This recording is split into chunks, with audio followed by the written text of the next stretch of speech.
ये अमीरों का ब्रेन कैसे काम करता है जो अमीर हो जा रहे हैं? अमीरों का दिमाग डिफरेंट ऐसे चलता है कि जब आपकी अभी क्या है, हम और आप किसमें बिजी हैं? रोटी कपड़ा और मकान में, राइट। ठीक है, और थोड़ा बहुत रील चलाने में, ठीक है। हमारा दिमाग क्या एआई से तेज चल सकता है? कैपेसिटी नहीं है, ब्रेन का कोई कैपेसिटी नहीं। आप एआई का तो है कि इतने जीबी, इतने टीबी, इतने वो सब हो जाता है, बट ब्रेन में ऐसा कुछ नहीं होता। जो फॉल्स इन्फॉर्मेशन हमारे दिमाग को मिल रही है तो उससे क्या हमारा दिमाग भटक भी जाता है? जब प्यार हो जाता है तो वायलेंट बजने लग जाते हैं। तो वही वाला हाल है, जैसा आप इमोशनली उसको फीड कर रहे हो अपने दिमाग को, दिमाग वैसा ही असेस कर रहा है। हम अपने दिमाग का कुछ ही परसेंटेज यूज़ करते हैं। जो आपको ज़रूरत पड़ रही है उतना यूज़ कर रहे हो, लेकिन जो ब्रेन की कैपेसिटी है उसका आप कंप्लीटली पूरा यूज़ कभी नहीं कर कभी नहीं कर रहे हैं। कभी कर सकते हैं? कर सकते हो, जब ज़रूरत पड़ेगी तो करोगे। मेन और विमेन का जो ब्रेन होता है क्या अलग होता है? जब दो बच्चे पैदा हुए हैं, एक लड़का और एक लड़की, दोनों का दिमाग सेम था। अब उसकी ट्रेनिंग डिफरेंट हो गई। बचपन में जो भी चीज़ें हमने याद करी वो आज तक याद है। सो मेमोरी के ना 3 फेज होते हैं, attention, retention and third is recall. क्या वैक्सीन ने ऐसा कुछ किया है कि हमारी मेमोरी में कुछ प्रॉब्लम होने लगी, हम चीज़ें भूलने लगे? शायद कोविड वैक्सीनेशन के बाद थोड़ा सा ब्रेन फॉग या स्लोनेस जो है वो आया है। अल्जाइमर्स कोई बहुत यंग लोगों में नहीं होता, other than Saiyaara movie that you have recently seen. मैं आपसे अगला सवाल ये पूछना चाहता था कि सैयारा में क्या हुआ था? तो सैयारा में उनको अर्ली ऑनसेट डिमेंशिया हो गया था। Doctor Vineet Banga, welcome to the podcast. आजकल लोग समझना चाह रहे हैं कि एग्जैक्टली क्या चल रहा है दिमाग में हमारे दिमाग क्यों हमें परेशान कर रहा है और क्या क्या लोचा हो रखा है दिमाग में, ये सब समझने की कोशिश करेंगे आपसे। लेकिन सबसे पहला सवाल ये है कि इतना ज़्यादा हम लोग स्क्रीन टाइम आजकल यूज़ कर रहे हैं, हमें लोग देख भी रहे हैं, सुन भी रहे हैं, वक्त भी उनके पास स्क्रीन है, तो ये कितना हैम्पर कर रहा है हमारे दिमाग को? स्क्रीन टाइम 2 तरीके से आपको परेशान करता है। एक तो वो आप कंटिन्यूसली स्टिमुलेटेड फेज में रखता है। So it's like you are driving your car incessantly, आप चलाई जा रहे हो, उसको ब्रेक ही नहीं दे रहे हो, चलाते जा रहे हो, अपने घर का एसी ऑन करके छोड़ दिया। So it gives you too much stimulant, बहुत ज़्यादा स्टिमुलेशन मिल रहा है और लगातार मिल रहा है, तो you run out of fuel. तो ब्रेन भी रन आउट ऑफ फ्यूल हो जाता है, आपकी बॉडी भी रन आउट ऑफ फ्यूल हो जाती है। तो जब आपको ज़रूरत है उस फ्यूल का, उस एनर्जी का, वो आपके पास नहीं होती, तो आपको थका हुआ लगता है, फोकस नहीं लगता, थकान सी, नींद प्रॉपर नहीं आती। सेकेंडरीली जब भी आप स्क्रीन टाइम यूज़ करते हैं तो एक तो स्टिमुलेशन आ रहा है, स्टिमुलेशन कई फॉर्म में आ रहा है, आप सुन भी रहे हो, आप देख भी रहे हो, जो आप महसूस नहीं कर रहे हो। तो उससे क्या होता है कि लगातार आपका ब्रेन एक्टिव है, लगातार आपका, जैसे आपको इमोशनल रील देख रहे हो तो आपका इमोशनल सिस्टम एक्टिव हो गया, आप कोई बहुत प्रैक्टिकल रील देख रहे हो तो आपका प्रैक्टिकल वाला ब्रेन एक्टिव होगा। तो ब्रेन सुपर एक्टिव है और उससे आपको फिर थकान, आलस महसूस होगी। सेकेंड चीज़ क्या होती है, जब आप स्क्रीन टाइम ज़्यादा बनाते हो तो ब्लू रेस से आपके जो स्लीप इंड्यूसिंग हार्मोन्स होते हैं वो कम हो जाते हैं। तो स्लीप इंड्यूसिंग हार्मोन से आपकी स्लीप इफेक्ट होएगी, आप सो नहीं पाओगे। एंड अगर आप दोनों को रिलेट करो तो क्या है, अगर आप लगातार स्टिमुलेटेड हो, एक तो जब आपको चाहिए कि आप शांत हो, जब आपको सोने की ज़रूरत है आप तो सो नहीं पा रहे हो, और लगातार स्टिमुलेटेड हो तो रन आउट ऑफ फ्यूल भी होगा। तो जब ज़रूरत है उस फ्यूल की तो आपको काम नहीं आ रहा, तो जब आपको ज़रूरत है एक्टिव होने की तो आप थके हुए हो, जब आपको है सोने की तो आप जाग रहे हो। तो ये सवाल आता है कि आप कंट्रोल कैसे करें इसको? कंट्रोल ऐसे करें कि जो आपकी ज़रूरत है आप उतना स्क्रीन टाइम यूज़ करें। Sir just don't keep sitting and scrolling. मतलब आजकल क्या हो गया है कि आप 4 लोग कमरे में बैठे हैं ना, आपस में बात नहीं कर रहे हैं, उसको स्क्रॉल कर रहे हैं। बट अगर आप उन 5 लोगों से पूछो कि आप स्क्रॉल क्यों कर रहे हो, तो आई टेल यू, एक के पास भी ये आंसर नहीं होगा कि वो क्यों कर रहे हैं। They are just doing it because they don't have anything other than that to do.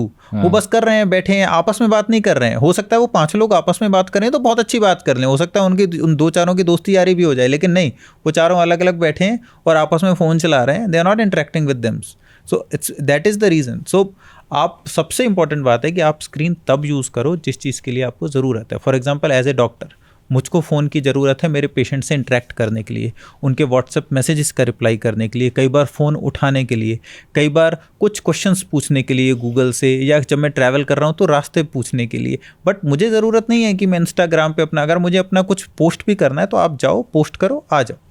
Just don't scroll everybody's reel. So हम लोग क्या करें, we are more into scrolling then knowing the reason of why are we scrolling actually। रीज़न नहीं बताया, लेकिन और साथ में ये भी तो होता है ना कि हमारे पास जितनी ज़रूरत नहीं है इन्फॉर्मेशन की, उससे ज़्यादा इन्फॉर्मेशन हम ले रहे हैं। तो ये जो ज़रूरत से ज़्यादा इन्फॉर्मेशन लेने का जो आपके दिमाग पर ज़्यादा बोझ पड़ता है, प्रेशर पड़ता है, उससे क्या कुछ प्रॉब्लम होती है आपके ब्रेन में? आप डॉक्टर से पूछ रहे हो, आप सोचो हमें कितनी प्रॉब्लम होती है। सो हर दिन ओपीडी में बैठ के हम इसी प्रॉब्लम को जूझ रहे होते हैं, क्योंकि पेशेंट के पास इतनी सारी नॉलेज है, इतनी सारी इन्फॉर्मेशन है, और उसमें से बहुत सारी गलत है। अब किसी भी इंस्टा पे, एफबी पे, या किसी भी चैनल पे, या इवन व्हाट्सएप फॉरवर्ड से कहीं भी ये पता है कि ये सही है या गलत है। हर किसी ने आपको अपनी इन्फॉर्मेशन दे दी। अब आप उस इन्फॉर्मेशन को सही गलत तो करते नहीं हो, पहली बात तो आपको ये नहीं पता कि ये इन्फॉर्मेशन हमारे काम की है, ये काम की नहीं है, ये सही है, ये गलत है। तो एक तो ज़्यादा इन्फॉर्मेशन आ गई, गलत और सही आ गई। तो इसमें बहुत ज़रूरी है कि आपको देखिए, स्क्रीन टाइम जो व्हाट्सएप है, फेसबुक है, इंस्टाग्राम है, सोशल मीडिया है, आपका फ़ोन है, it is really a boon and I tell you, बहुत इंपॉर्टेंट है। फॉर एग्जांपल मुझे रात को 2 बजे भी पेशेंट फ़ोन कर सकता है, व्हाट्सएप वीडियो पे दिखा सकता है, वो ज़रूरी है। बट क्या अननेसेसरी हमको वो करना चाहिए? आपको ये फ़िल्टर करना होगा कि ये मेरे काम की चीज़ है, इतना मैं काम करूँगा, ये मेरी इन्फॉर्मेशन मेरे काम की है, मुझे इतनी ही चाहिए। अननेसेसरी सिर्फ हर चीज़ पे जो हमें इन्फॉर्मेशन प्रोवाइड की जा रही है, आपको सब कुछ कंज्यूम नहीं करना। मैं आपको एग्जांपल देता हूँ जी। आपको भूख लगी है, आप खाना खाने गए, राइट, थाली का रेट है 1000 रुपये। 1000 रुपये में कितना भी खाना खा सकते हो। तो अब मैं कहूँ क्योंकि 1000 रुपये की थाली है, मैं आपको ठूस ठूस के खिलाता जाऊँ, खाता जाऊँ, आपका पेट भर जाएगा, पेट खराब हो जाएगा। 1000 रुपये की थाली खाने के चक्कर में 10,000 रुपये का मेडिकल बिल ले आओगे। वो कर रहा है सोशल मीडिया हमारे साथ। तो हमें लगता है फ्री मिल रहा है, लो जी लो, सब इधर उधर से इन्फॉर्मेशन मिल रही है। आप ये नहीं सोचते कि वो आपको नुकसान दे रहा है। इवेंचुअली आपने वो खाना 1000 रुपये की थाली के चक्कर में खा लिया, बट आपने ओवरफीड कर लिया। आजकल चैट जीपीटी का ज़माना आ गया है, एआई का ज़माना आ गया है। बहुत ही आसानी से आपको हर सवाल का जवाब मिल जाता है। आपने कुछ भी सोचा और पूरा आपको जवाब आपके सामने मिल जाता है, डिटेल में मिल जाता है। ज़रूरी नहीं है कि जो आपने बोला कि वो कितना सही है कितना गलत है, वो आपको क्रॉस चेक करना पड़ता है, लेकिन फिर भी आपको बहुत सारी चीज़ों में हेल्प मिल रही है, आपको दिमाग कम चलाना पड़ रहा है। तो इसमें एक सवाल तो ये आता है कि हमारे ही दिमाग ने ये इसको बनाया है, इसको क्रिएट किया है, एआई को क्रिएट किया है, तो हमारा दिमाग क्या एआई से तेज़ चल सकता है? बिल्कुल, आपने ही क्रिएट किया है, बट आपने क्रिएट करा, लेकिन अगर आप उसको क्रिएट करके अपने दिमाग को यूज़ करना बंद कर दोगे तो आप एआई से पीछे हो जाओगे। सी, आपने एक इंजन बनाया, अब आपने अपने ब्रेन को इस पूरे क्वेश्चन का आंसर करने के लिए मैं आपको समझाता हूँ कि ब्रेन कैसे काम करता है। ब्रेन में हज़ारों करोड़ों अरबों सर्किट्स हैं, कनेक्शंस हैं, और जिन कनेक्शंस का आप ज़्यादा यूज़ करते हो वो कनेक्शंस बढ़ते जाएंगे, जिन कनेक्शंस का आप कम यूज़ करोगे वो धीरे धीरे कम होते जाएंगे। फॉर एग्जांपल, आप एक कन्वीनियंट डेली रूटीन में एक रास्ते से आते हो, उस रास्ते का आपको सब कुछ पता है, कहाँ खड्डा है, कहाँ कोना है, कहाँ मुड़ना है, कितनी दूर राइट जाना है, कितनी दूर लेफ्ट जाना है, और फिर आप उसके लिए बड़े यूज टू हो जाते हो। तो ब्रेन में भी वो है, जो कनेक्शंस का आप यूज़ करोगे वो बढ़ेगा, जिसका नहीं यूज़ करोगे वो नहीं करेगा। अब हमने एआई बना दिया। एआई क्या कर रहा है? जो हम उसको फीड्स दे रहे हैं, जो भी हम उसको वो दे रहे हैं, वो उसी फीड से सीख रहा है। उसके पास एक डेटा और इकट्ठा होता जा रहा है, और इकट्ठा होता जा रहा है, और इकट्ठा होता है। जैसे गूगल मैप है, आप ही तो उसको डेटा दे रहे हो। आप जब चल रहे हो तो आपका फ़ोन में लोकेशन ऑन है, वही लोकेशंस वो हज़ारों करोड़ों अरबों फ़ोन्स की इकट्ठी कर रहा है और आपको डायरेक्शन बता रहा है गूगल मैप्स के थ्रू। बैंक की तरह है, बैंक में पैसा जमा किया, बैंक ने आपको इंटरेस्ट दे दिया। तो हम क्या कर रहे हैं? एआई भी कैसे काम करता है? एआई डेटा पे फीड कर रहा है, तो आप उसको डेटा देते जा रहे हो, जो भी डेटा उसके पास अवेलेबल है वो उस पर फीड कर रहा है। आप अपने ब्रेन जो है उसकी ताकत अथाह है, उसकी कोई कैपेसिटी नहीं है, ब्रेन का कोई कैपेसिटी नहीं है। आप एआई का तो है कि इतने जीबी, इतने टीबी, इतने वो सब हो जाता है, बट ब्रेन में ऐसा कुछ नहीं होता। बट ये बहुत ज़रूरी है कि आप ब्रेन के सर्किट्स का यूज़ करो। अगर आपने एआई पे ही सब कुछ डाल दिया, आपको for example as a doctor, मेरे पास पेशेंट आया, मैं उसके सिम्टम्स सुनूंगा, अपने दिमाग में असेसमेंट करूंगा, दिमाग के अलग अलग सर्किट्स का यूज़ करूंगा और उसको डायग्नोसिस बताऊंगा। अब मैं क्या करूं? मेरे पास पेशेंट आया, मैं एआई पे टाइप करने लग जाऊं, कुछ दिन बाद क्या होगा? मेरे दिमाग के वो सर्किट जो यूज़ होने चाहिए थे वो यूज़ ही नहीं हुए। तो फिर क्या होगा कि धीरे धीरे एआई आपसे ज़्यादा पावरफुल हो जाएगा, क्योंकि हर बार आपने एआई को कमांड दिया है, एआई उस कमांड से सीख रहा है जिस कमांड से आपके दिमाग को सीखना चाहिए था actually. So it is very important कि हम अपनी क्रिएटिवनेस को, जो क्रिएटिविटी है, जो हमारी डेली जो लॉजिक थिंकिंग है, जो लॉजिकल थिंकिंग है, जो हमारे असेसमेंट्स हैं, उनको हम ऐसा ना करें। एआई आपकी हेल्प करने के लिए है, बट एआई को आप ऐसा ना बना लें कि AI, if you try to make AI as a substitute for everything, you will be substituted by AI. Okay, नहीं ये बात तो सही है, लेकिन अब यहाँ पर एक चीज़ और आती है, थोड़ा सा इसको और समझते हैं कि एक तो होता है कि जब हमारे सर्किट्स जो आपने बोला कि काम करते हैं दिमाग के, तो उसमें क्या होगा कि हम लोग बहुत सारी इन्फॉर्मेशन लें, तब हमारे सर्किट्स आगे हर डायरेक्शन में काम करेंगे, तो उस केस में हम एआई से ज़्यादा अच्छी तरीके से काम कर सकते हैं। एग्जैक्टली।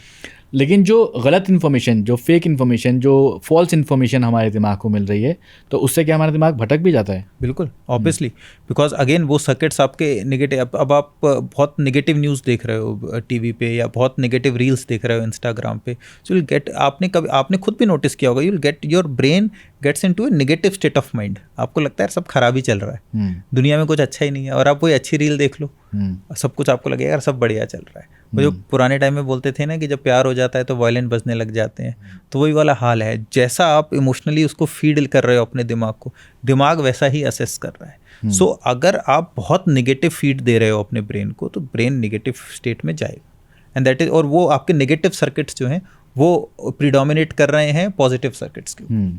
अच्छा, एक चीज़ और समझना चाहेंगे आपसे कि हम लोगों को आदत हो गई है स्क्रॉल बहुत करने की, रील्स भी स्क्रॉल कर रहे हैं, यूट्यूब शॉर्ट्स की बात करें तो वो भी स्क्रॉल कर रहे हैं, अब वर्टिकल ड्रामास की भी बात होने लगी है कि हम लोग वर्टिकल ड्रामा भी देखने लगे हैं, लोग उसको कंज्यूम करने लगे हैं।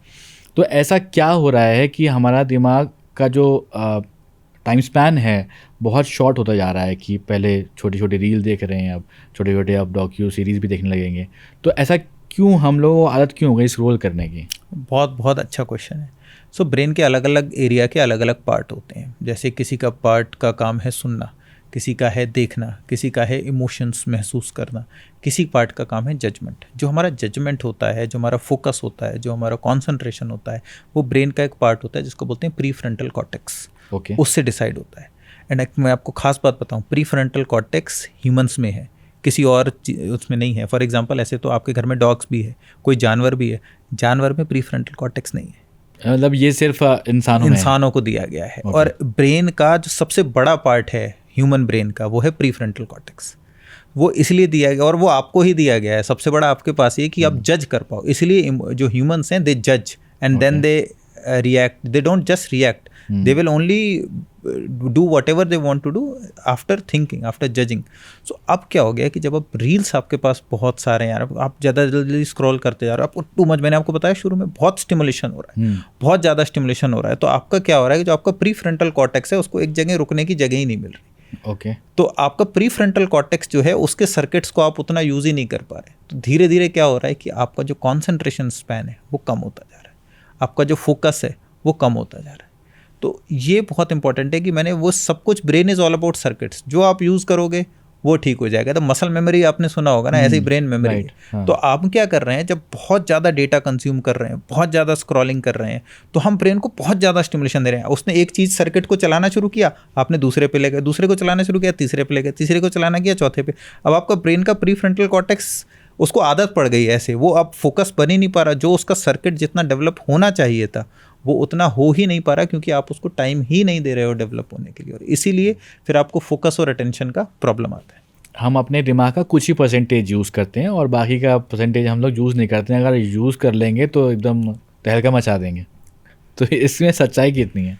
पार्शियली सच है। देखिए, ह्यूमन ब्रेन की, आपकी पेन ड्राइव की एक मेमोरी होती है, 2 GB, 4 GB, 32 GB, right, 1 TB, 2 TB, ठीक है। बट ब्रेन का कोई मेमोरी, लिमिटलेस, ठीक है। तो यानी आप ब्रेन को यूज़ तो कर रहे हो, जो आपको ज़रूरत पड़ रही है उतना यूज़ कर रहे हो, लेकिन जो ब्रेन की कैपेसिटी है उसका आप कंप्लीटली पूरा यूज़ कभी नहीं कर रहे। कभी नहीं कर रहे हैं। कभी कर सकते हैं, कर सकते हो, जब ज़रूरत पड़ेगी तो करोगे। हर आदमी करता है। आपने अपने एग्ज़ाम के पहले जो 10 दिन में सीखा था वो 2 घंटे में भी तो रिवाइज कर लेते हो। तो कर तो सकते हो। लेकिन अब फॉर एग्जांपल मैं आपको एक टास्क दे दूँ, माना आप कुछ न्यूज़ चैनल पे आपके लिए एक प्रोग्राम आना है, और उसके लिए आपको प्रोग्राम के लिए प्रिपेयर करना है, कोई इंटरव्यू लेना है, और आपको किसी पर्टिकुलर टॉपिक में रिसर्च करनी है। अब मैं आपको बोलूँ कि तुरंत करना है अभी, तो आपका ब्रेन उसको आप 2 घंटे में सारी इन्फॉर्मेशन पकड़ के और उसको वो कर दोगे, और वही में आप 10 दिन में भी कर सकते हो, 20 दिन में भी कर सकते हो। तो ब्रेन की जो कैपेसिटी है ना वो एनॉर्मस है। मतलब brain has limitless potential and you can do anything with your brain, and human brain, as I said, is one of the most logical brain that exists, in one of the most, it's the most logical, because no animal has the brain that you have. तभी तो आप सबसे ऊपर हो। ये तो बात सच है, लेकिन देखिए बहुत सारे हमारे ऑडियंस हैं और इवन हम लोग भी हैं, ये अमीरों का ब्रेन कैसे काम करता है जो अमीर हो जा रहे हैं? सर, वो अमीर का ब्रेन से ज़्यादा उनकी किस्मत और मेहनत है। ओके। तो जब मेहनत से करी आपने और आपकी किस्मत सही थी और सही समय पर आपने मेहनत करी तो आप अमीर बन गए। अब क्योंकि आप अमीर बन गए हो और आप अभी भी मेहनती हो और आपकी किस्मत अभी भी चल रही है तो आप बहुत अमीर बन जाते हो। तो वो पैसे को पैसा कमा रहा है, ऐसा नहीं है कि कोई उनकी लॉटरी निकली है। अगर आप अमीर लोगों को देखेंगे, देखिए टाटा, बिरला, अंबानी, अदानी, आप सब लोगों को देखिए, इनके बैकग्राउंड में जाइए, सब लोगों ने मेहनत करी। एक इंसान भी ऐसा नहीं है जो बस ऐसे बैठे बैठे अमीर हो गया, किसी ने किसी को कोई लाके लॉटरी लग गई हो, ऐसा कभी नहीं हुआ। सो अमीरों का दिमाग डिफरेंट ऐसे चलता है कि जब आपकी, अभी क्या है, हम और आप किसमें बिजी हैं, रोटी कपड़ा और मकान में, राइट, ठीक है, और थोड़ा बहुत रील चलाने में, ठीक है। और अमीर क्या कर रहा है, वो इन सबसे ऊपर उठ चुका है। तो अब उसका पास दिमाग खाली है, तो वो दिमाग यूज़ कर रहा है अपनी उस जगह जहाँ पे प्रोडक्टिविटी के उसको बहुत फ़ायदा हो, तो उसकी प्रोडक्टिविटी बढ़ गई। अब उसको रोटी कपड़ा मकान की टेंशन ही नहीं रही ना, तो अब अलग लेवल पे सोच रहा है। अब आप सोचो जो वेस्टर्न वर्ल्ड है उसमें जो साइकाइट्रिक इलनेसेस हैं, they are very common, and one of the reason is कि उनके बेसिक्स इतने सॉर्टेड हैं। जब आपके बेसिक्स सॉर्टेड हो जाते हैं, रोटी कपड़ा और मकान के लिए आपको भागना नहीं है, सब कुछ सॉर्टेड है, फिर आप क्या करते हो, अब मेरी ज़िंदगी का लॉजिक क्या है। अब यहाँ पे हम लोग क्या पोल्यूशन के बारे में कम बात करते हैं, सड़कें पे खड्डे हैं उसके बारे में कम बात करते हैं, हम अपनी रोजी रोटी में ही बिजी हैं। कौन क्वेश्चन करेगा कि ये सड़क जो 4 महीने पहले बनी थी अब टूट गई? कौन क्वेश्चन करेगा कि इतना ज़्यादा पोल्यूशन है, क्यों हो रहा है, इस पर कोई बात क्यों नहीं करता? इस पोल्यूशन की वजह से लोगों का लाइफ क्वालिटी कम हो रहा है, लाइफ स्पैन कम हो रहा है, बीमार हो रहे हैं, हज़ारों करोड़ों अरबों रुपए खर्च करने वाले हैं अपनी हेल्थ पे। बिकॉज अभी अमीर जो लोग हैं ना, उनके साथ ये है कि उनके बेसिक सॉर्टेड हो गए, वेस्टर्न वर्ल्ड के बेसिक सॉर्टेड हो गए, तो अब उनको अलग ही लेवल का वो। अब उसके बाद आपका दिमाग या तो नेगेटिविटी की तरफ चला जाएगा या पॉजिटिविटी की तरफ, और पॉजिटिविटी की तरफ जाएगा तो आप और अमीर हो जाओगे। तो ऐसा कुछ नहीं है कि वो कोई दिमाग का डिफरेंट सर्किट यूज़ कर रहे हैं, हाँ वो अपने दिमाग को शायद राइट डायरेक्शन में यूज़ कर रहे हैं, पर वो भी बहुत मेहनत और किस्मत के साथ आता है। Okay, right. तो अब एक सवाल और दिमाग में ही आता है, सवाल और कहीं नहीं आता है। तो ये है कि मेन और विमेन का जो ब्रेन होता है क्या अलग होता है? नहीं, सेम होता है, एग्जैक्टली सेम होता है। yes. लेकिन मुझे तो लगता है कि अगर आप देखिए तो जैसे मेजरली लड़कियों को शॉपिंग पसंद होती है, लड़कों को उतनी नहीं होती है ज़रूरत। मैं एग्जांपल इसलिए दे रहा हूँ कि शायद लोग इससे रिलेट कर पाएँ। उनका ब्रेन वैसे ही काम करता है कि उनको शॉपिंग करना पसंद है, या फिर कहा जाता है कि लड़कियां ज़्यादा बात करना पसंद करती हैं। मेजॉरिटी, मतलब उसमें एक्सेप्शंस तो होते ही हैं, लेकिन क्या इसका रिलेशन कोई ब्रेन से नहीं है कि ये थोड़ा सा डिफरेंट है इसलिए वैसे काम करता है? तो ऐसा नहीं होता कि पैदाइशी डिफरेंट होता है। जब 2 बच्चे पैदा हुए हैं, एक लड़का और एक लड़की, दोनों का दिमाग सेम था, अब उसकी ट्रेनिंग डिफरेंट हो गई। जो फीमेल्स हैं उनकी ट्रेनिंग ऐसी हुई कि हाँ तुझे सजना संवरना है, तुझे मैनीक्योर पेडिक्योर करना है, तुझे बाल लंबे रखने हैं, उनको मेंटेन करना है, अच्छे से जाना है। और जो मेल था, जो लड़का था, उसकी ट्रेनिंग ऐसी हुई, यार चलता है, कुछ भी कर ले, कोई टेंशन नहीं है। तो वो जो ट्रेनिंग से क्या हुआ, मैंने आपको बताया था सर्किट, अब ब्रेन में ऐसे सर्किट डेवलप हो गए। अब जो उनका इमोशनल सर्किट है, उनको हमेशा इमोशनली बड़ा स्टिमुलेशन मिला है, उनका इमोशनल सर्किट ज़्यादा डेवलप है, उनका ये शॉपिंग वाला सर्किट ज़्यादा डेवलप है, और जो लड़के हैं उनका कम है। बस ये वाली बात है, ब्रेन दोनों का सेम है, एग्जैक्टली सेम है। इट्स जस्ट दैट कि उनकी ट्रेनिंग वैसी हो गई। इट्स लाइक स्पोर्ट्स में आप ट्रेनिंग करते हो ना, आप किसी को तो हाई जंप करना है, किसी को लॉन्ग जंप करना है, किसी को कुछ और काम, कोई टेबल टेनिस में है, हर किसी में अलग स्किल सेट है। हो सकता है आपका स्किल सेट उस पर्टिकुलर गेम के लिए बना हो ना बना हो, लेकिन अगर आप ट्रेनिंग करोगे तो उसमें आप ग्रो करो। सो इट इज़ वेरी, तो ये मेल और फीमेल का दिमाग एक जैसा है। बचपन से ट्रेनिंग ऐसी दे दी गई है कि मेल्स को ऐसे ऐसे काम, ऐसे फीमेल्स को ऐसे ऐसे काम, और उनके सर्किट वो डेवलप हो गए, इसलिए ओवर टाइम उनका उस तरफ रुझान जो है, थोड़ी रुचि जो है वो बढ़ गई है, और मेल्स की दूसरी तरफ बढ़ गई। अच्छा, साइंटिफिकली कोई भी ऐसा चीज़ नहीं है कि कुछ ज़्यादा कम बनता हो, कुछ बिल्कुल नहीं, बिल्कुल सब सेम है। No not at all. Okay. अब आजकल के दौर में अगर आप देखें तो बहुत ज़्यादा लोग स्ट्रेस्ड फील करते हैं, बहुत ज़्यादा स्ट्रेस रहता है। तो ये क्यों हो रहा है? सबसे बड़ा सवाल यही है कि दिमाग में ऐसा क्या हो रहा है कि स्ट्रेस फील हो रहा है, उससे फिर बहुत सारी बॉडी में प्रॉब्लम्स हो रही हैं। स्ट्रेस आई नॉट से कि अभी था या अभी है, स्ट्रेस हमेशा से था। एक तो स्ट्रेस, हम ज़्यादा बात करने लग गए हैं स्ट्रेस के बारे में, विच ऑल्सो टेल्स अस कि हम एज ए सोसाइटी इवॉल्व कर रहे हैं। मैंने आपको बताया ना, रोटी कपड़ा और मकान की बात करते हो, राइट। तो जब ये आपकी पूरी हो जाती है ना, आप as a society, as a person evolve करते हो, तो आप उन चीज़ों के बारे में बात करते हो जिनके बारे में आप बात नहीं कर रहे हैं। तो एक तो हम स्ट्रेस के बारे में बात ज़्यादा करने लगे। सेकेंडरीली कुछ ऐसी चीज़ें भी हुई हैं मॉडर्न वर्ल्ड में जिससे कि आपको स्ट्रेस ज़्यादा आने लग गया। एक तो we have become too materialistic. Okay, हम लोग आप किसी की सक्सेस का जजमेंट कैसे करते हो? सही बात है, पैसे से। मटेरियल, राइट, पैसा। Materialistic everything. डॉक्टर अच्छा कौन है? जिसके पास सबसे बड़ी लाइन लगी है, जिसका सबसे मुश्किल से अपॉइंटमेंट मिले, ठीक है। न्यूज़ चैनल कौन सा अच्छा है? जिसकी टीआरपी सबसे ज़्यादा हो। कौन सा आदमी सबसे अमीर है? जिसके पास सबसे ज़्यादा बैंक बैलेंस हो। तो हम लोग मटेरियलिस्टिक चीज़ों पे फोकस ज़्यादा कर रहे हैं, एंड एज ए वर्ड ऐसा ही है। ऐसा कुछ ये नहीं कि हम इंडिया में कर रहे हैं, हर जगह ऐसा ही है। अब क्योंकि हम मटेरियलिस्टिक चीज़ों पे फोकस कर रहे हैं तो उनको पाने के लिए सब लोग कॉम्पीट कर रहे हैं। अब वो मिलेंगी तो कुछ ही लोगों को, तो बाकी सारे लोग स्ट्रेस हो। बट कुछ चीज़ें ऐसी भी हैं जो नई आ गई हैं इस दुनिया में। फॉर एग्जांपल, फ़ोन पहले नहीं था, स्मार्टफोन्स नहीं थे, सोशल मीडिया नहीं थे, और आपको इतना ज़्यादा डेटा फीड किया जा रहा है, इतना कुछ इन्फॉर्मेशन दिया जा रहा है कि वो भी एक कारण है आपके स्ट्रेस होने का। मैं आपको बताता हूँ एक एग्जाम्पल। ओके, मैं एक डॉक्टर हूँ, मैं इंटरवेंशनल न्यूरोलॉजिस्ट हूँ, तो मैं न्यूरो इंटरवेंशन करता हूँ। तो हो सकता है मैं अपने जिस जगह में मैं प्रैक्टिस करता हूँ, फॉर एग्जांपल XYZ जगह, मैं वहाँ बैठा हुआ हूँ और वहाँ मैं प्रैक्टिस कर रहा हूँ, आराम से कर रहा हूँ। मेरे पास बहुत सारे पेशेंट हैं, मैं बिजी हूँ अपनी लाइफ में, मेरे पास टाइम नहीं है। अब एक दूसरा डॉक्टर है, वो दूसरी जगह प्रैक्टिस कर रहा है, ठीक है। अब हम दोनों कनेक्टेड नहीं है और सोशल मीडिया एग्जिस्ट नहीं करता, तो हम दोनों लगेगा हमारे पास बहुत सारे पेशेंट हैं, हम दोनों खुश हैं, ठीक है। अब आपके पास सोशल मीडिया आ गया, उसने पोस्ट कर दिया लिंक्डइन पे या फेसबुक पे, मैंने कि इतने पेशेंट देखे, इतने सर्जरी के लिए ये करी, और आप भी सोशल मीडिया पे हो, आपने उसको देख लिया। अब आपको वो डेटा फीड हो गया, अब आपको लगेगा यार ये तो इतने कर रहा है, मैं क्यों नहीं कर रहा। सो इनडायरेक्टली क्या हुआ, आप चाहते ना चाहते हुए इस कॉम्पिटिटिव एनवायरनमेंट में, रैट रेस में घुस गए। तो ये चीज़ सोशल मीडिया ने करी। पहले आप लोग कंटेंट थे, क्योंकि इतना ज़्यादा आप लोग कनेक्शन, ओवर इन्फॉर्मेशन नहीं था, इन्फॉर्मेशन का ओवर सप्लाई आपको नहीं था। तो मैंने आपको एक एग्जांपल दिया, एक छोटा सा एग्जांपल। दोनों लोग बढ़िया काम कर रहे थे, पहले भी मरीज देख रहे थे, अभी भी देख रहे हैं, वो तभी भी पेशेंट्स का भला कर रहे थे, दोनों की लाइफ में वो बिजी थे। बट अब सडनली एक आदमी को रियलाइज होने लग गया वो ज़्यादा कर रहा है, मैं कम कर रहा हूँ। So that brings a lot of stress. So our over realization over materialistic things and compromising on the important things. Important चीज़ें क्या है? फैमिली, हेल्थ, नींद, ये सब इम्पॉर्टेंट है। उन चीज़ों पे आपने फोकस कम कर दिया। प्लस आपको ओवर सप्लाई हो रही है इन्फॉर्मेशन की, आपके पास इतने ज़्यादा फीड्स आ रहे हैं कि आप हर चीज़ से अपने आप को कंपेयर करने लग जाते हो। Then you get into this rat race. So वो एक प्रॉब्लम है। तो एक कंपैरिजन आप कह रहे हैं मेरे ख्याल से, जो वो बहुत ज़्यादा प्रॉब्लमेटिक चीज़ होती है कि आप किसी से कंपेयर कर रहे हैं तो वो आपको ऑलरेडी स्ट्रेस देगा। एंड आपको कोई कहना कि मेरे को फ़र्क नहीं पड़ता, तो ऐसे बहुत कम लोग होते हैं जिनको एक्चुअली फ़र्क नहीं पड़ता, सबको पड़ता है।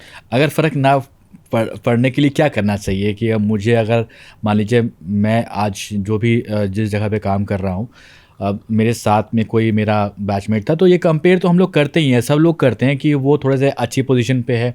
फिर आप जब किसी को देखते हो कि वो आपसे बेटर पोजीशन पे नहीं है, थोड़ा सा नीचे, तो आपको लगता है कि थोड़ा सा रिलैक्स फील होता है कि हाँ ठीक है, तुम उससे बेटर तो हो।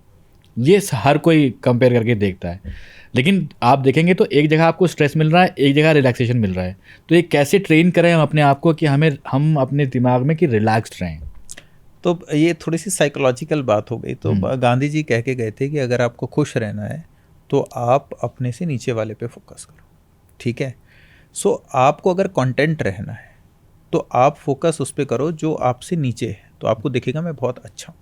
लेकिन अगर आपको ग्रो करना है तो आप फोकस करो अपने से ऊपर वाले पे। तो इसी में बात आ जाती है हेल्दी कंपटीशन की। ओके, आप ये तो देख रहे हो कि दूसरा आदमी ऊपर गया है, लेकिन उसने कितनी मेहनत करी, उसकी क्या सिचुएशन थी, आपकी क्या सिचुएशन थी, हो सकता है वो डिफरेंट हो। और आपको ये फोकस करना चाहिए इंस्टेड उसके आगे बढ़ने पे परेशान होने से कि मैं क्यों नहीं कर पा रहा या मैं क्यों ऐसे रह गया। आप कारण पे फोकस करो, और अगर आप उसको ठीक कर सकते हो तो उसको रेक्टिफाई करो। बट अननेसेसरी ये नहीं करना चाहिए कि वो आगे बढ़ गया, हाय हाय तोबा ये हो गया। तो देखो, एक तो चीज़ है कंटेंटमेंट, सेटिस्फेक्शन। वो तो आपको अपने बेसिक से आना चाहिए कि मेरी लाइफ में मैं अपनी तरफ से पूरी मेहनत कर रहा हूँ या नहीं कर रहा। That should be the question that you should be asking yourself. Most of the times. Instead हम क्वेश्चंस क्या पूछते हैं कि वो आगे बढ़ गया है, मैं पीछे क्यों? No, that is not the question.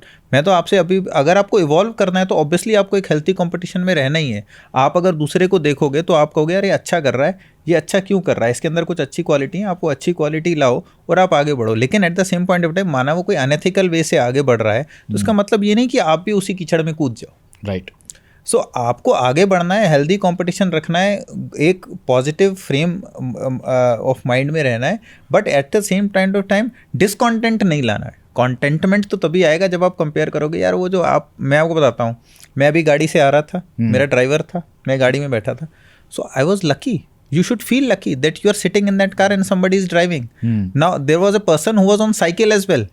So the driver should be feeling lucky कि भाई वो गाड़ी चला रहा है एसी में बैठ के, दूसरा आदमी साइकिल चला रहा है, एक आदमी और भी था जो पैदल था। ठीक है, तो आपको, लेकिन आपको अगर साइकिल से गाड़ी में आना है तो आपको मेहनत करना है, उसके लिए हेल्दी कंपटीशन करना है, but at the same point of time दूसरे को देख के जलना भी नहीं है कि हाँ भाई ऐसा ऐसा कैसे पहुंच गया। सो दोनों चीज़ों में फ़र्क है। तो आप समझ रहे हो, मैं बात कर रहा हूँ एक तरफ है contentment and satisfaction, the other way is growth. Growth comes with healthy competition, not unhealthy competition. मज़ा आ रहा है ज्ञान की बातों में। थोड़ा सा ज्ञान की बातें और करते हैं, क्वेश्चन फिर आएंगे साइंस की बातों पे।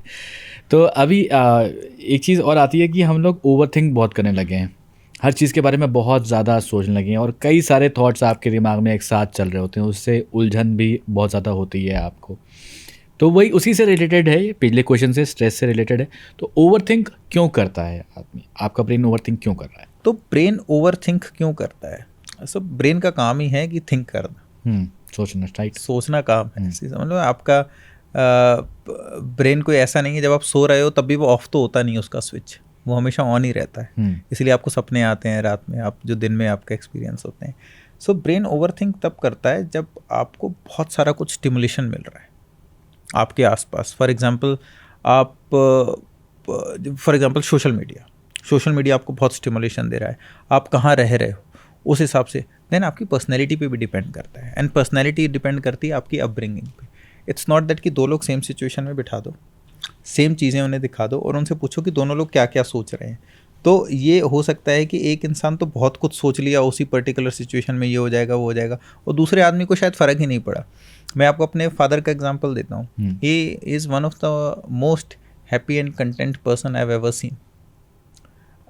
I have never heard him saying कि ये मेरे पास कम है। He has never said this, never ever in his life. He is 70 now, he has never even once said, and I have not heard him saying to anybody else also कि ये मेरे पास नहीं है। So वो बहुत ज़रूरी है। आप किस तरीके से सोच रहे हो। सोचते तो आप देखो, सोचना is over thinking is fine. When you से इट इज ओवर थिंकिंग, आपको क्या लगता है कब बोलना चाहिए कि ओवर थिंकिंग? हाँ, मतलब कहीं ना कहीं आप जो बात कह रहे हो, जो आपने फादर का एग्जांपल दे रहे हो, मुझे लगता है कि वो आप हर चीज़ों के बारे में बहुत ज़्यादा आगे की बारे में सोचने लगते हो, बहुत आगे तक चले जाते हो। तो थिंकिंग वर्सेस ओवर थिंकिंग का ना कोई पैरामीटर नहीं है। हाँ। कोई लाइन नहीं है कि ये तो थिंकिंग नॉर्मल है। हाँ। और ये ओवर थिंकिंग है। हाँ। ठीक है, द थिंग, जो चीज़ आपके लिए ओवर थिंकिंग हो सकती है वो हो सकता है मेरे लिए नॉर्मल ही हो, मेरी पर्सनैलिटी वैसी है। So over thinking I think is a very very subjective थम and it depends upon individuals, कि कोई इंडिविजुअल के लिए वो नॉर्मल, उसकी पर्सनैलिटी ऐसी है कि वो वैसा ही है। हाँ, उसको कम करने का तरीका है। जब आप बहुत ज़्यादा चीज़ों के बारे में अननेसेसरी बहुत डिटेलिंग में चले जा रहे हो, उसको सोचने का तरीका है कि पहले आप लाइफ के बेसिक्स पे फोकस करो, अपने हेल्थ पे, फैमिली पे, क्वालिटी ऑफ लाइफ पे। Second is do meditation and all, जिससे कि आपको थोड़ा आपका इनर कंसाइंस, जो आपका एक्चुअली जो सेंस ऑफ वेलबींग है, वो आपको फील हो, आपको अच्छा क्या लगता है। When you start overthinking, you should ask really कि मैं आपसे पूछता हूँ, आप अभी आज आप इंटरव्यू ले रहे हो, आप मीडिया इंडस्ट्री में हो, तो आपको अच्छा क्या लगता था बचपन से करना? प्रॉब्लम हमारे साथ देश में ना कई बार ये, हर दूसरा आदमी इंजीनियर बन गया जो बनना भी नहीं चाहता था। हाँ, मैंने भी दिया था ना रिटन एग्जाम। सो आप फॉर एग्जांपल, आप इस जगह मेरा इंटरव्यू ना लेने की बजाय एक आईटी रूम में बैठ के बोर्ड को अपनी प्रेजेंटेशन दे रहे होते, तो आप कितने खुश होते। फिर आप ओवर थिंकिंग करते, क्योंकि आपका कुछ करना तो कुछ और था, आप कर कुछ और रहे हो, तो ना तो आपका फोकस है, फिर आपका अटेंशन भी नहीं है, और आप ओवर थिंकिंग भी कर रहे हो। सो ये प्रॉब्लम है हमारे साथ। तो इसके लिए बहुत ज़रूरी है कि जब बच्चा छोटा हो ना, पर ऐसा भी नहीं कि आप बच्चे को कुछ भी करने दो, बच्चे को तो कुछ पता नहीं होता कि उसे क्या करना है, but at some point of time parents and schools should bring in something which makes everybody realise कि इस बच्चे का एक्चुअल टैलेंट क्या है, how is that kid different from the others in this room, and every child, every kid is different. Trust me, if there are 10 people in the room, 10 have a different personalities. None of them actually, it's like fingertips. आपके fingerprint कभी match नहीं करते दो लोगों के. क्यों नहीं match करते? हम सब लोग अलग हैं. ऐसे ही सबका सोचने का तरीका, सबका बिहेव करने का तरीका, किसी एक सिचुएशन को एनालाइज करने का तरीका सब लोगों का अलग होता है. आपने बच्चों की बात कही तो एक सवाल मुझे ऐसे ही आया था, अभी हम लोग बात कर रहे थे उसके बारे में कि बच्चे बहुत चीज़ें जल्दी अडाप्ट कर लेते हैं, चीज़ों को सोच लेते हैं. और वहीं एक चीज़ और होती है कि जब हम लोग छोटे थे, बचपन में जो भी चीज़ें हमने याद करी वो आज तक याद हैं, और आज हम कुछ याद करने बैठते हैं तो बहुत डिफ़िकल्ट होता है. तो ऐसा क्या हो रहा होता है कि बच्चे का ब्रेन जो होता है और आप जब एक एडल्ट हो गए होते हैं तब आपका ब्रेन जो होता है उसमें क्या डिफरेंसेस आ जाते हैं कि बचपन की चीज़ें आज भी याद होती हैं, बड़े होने के बाद नहीं होती. आप छोटे होते हैं तो आपका ब्रेन ग्रोइंग फेज में होता है. तो मैंने जैसे आपको बताया कि हमारे ब्रेन जब बच्चा पैदा होता है तो ब्रेन छोटा होता है, then it gradually increases in size and capacity, और उसमें हज़ारों करोड़ों अरबों नए नए सर्किट्स बन रहे होते हैं every day every minute. And specially शुरू के कुछ 2-3 साल में, स्पेशली 2.5 साल की उम्र तक, 3 साल की उम्र तक बच्चे का ऑलमोस्ट 80% ब्रेन डेवलप हो चुका होता है. और वो तो ब्रेन डेवलप हो गया, लेकिन उसके बाद कनेक्शंस डेवलप नहीं हुए. तो बच्चे का क्या है, एक तो वो ना अनफिल्टर्ड है, तो वो कनेक्शंस को क्या होगा, जो आप उसको बार बार बताते रहोगे वो पकड़ लेगा. आपने एक बार बताया, पकड़ लिया, उसी को बार बार बताओगे और पकड़ लेगा, क्योंकि सर्किट्स में हो गए. दूसरा, बच्चा ना 10 चीज़ें नहीं सोच रहा, बच्चा lives in the moment. Concentration उससे ज़्यादा अच्छा है. Exactly.